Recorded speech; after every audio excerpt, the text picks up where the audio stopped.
Hi, this is Matt Callahan. Today I'm going to talk to you a little bit about creating a Google form. You can create a Google form when you're logged into your Google Drive. You can click Create and then Form pops up. When you click on a form, it will pop up with some different themes that you can select.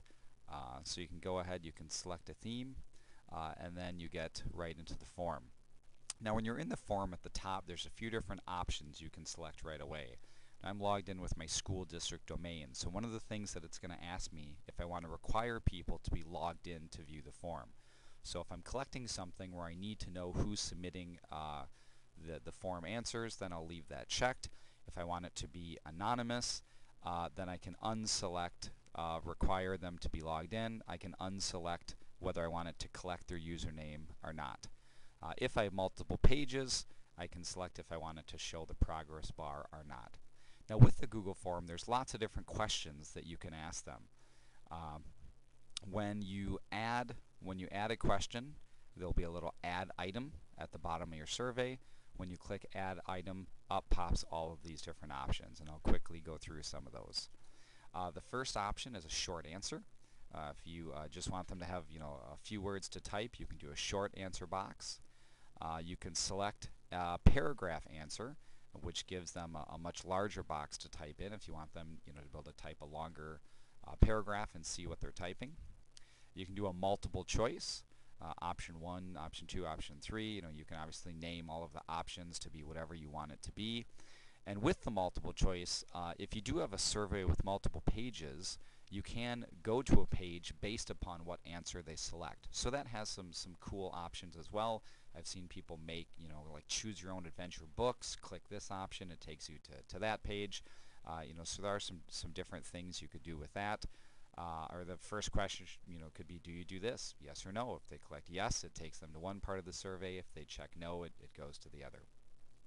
Moving on, there's an option for checkboxes.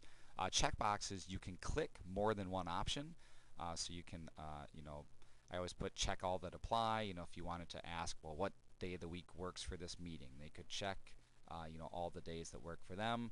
You can add an option of other, so they could type in something of their own. You can do choose from a list. Let's say you're collecting t-shirt sizes. You could have a little drop-down box which would tell them, small, medium, large, whatever.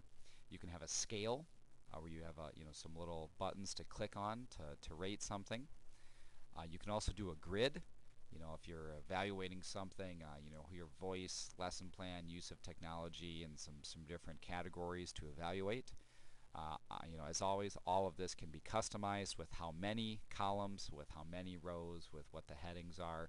You can customize all of that. This is one of the newer features. You can add in a date.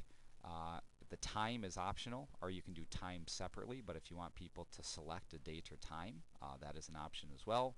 You can insert a video right into your form. You can insert a picture as well. If you have a large form, as I mentioned earlier, you can break it up into different pages. You can do some headings on top of the pages, lots of different options. With your form, when you do want to send it, when it's complete, if you click Send Form, and then it has this link to share. That is what you share with people when you want them to take the survey.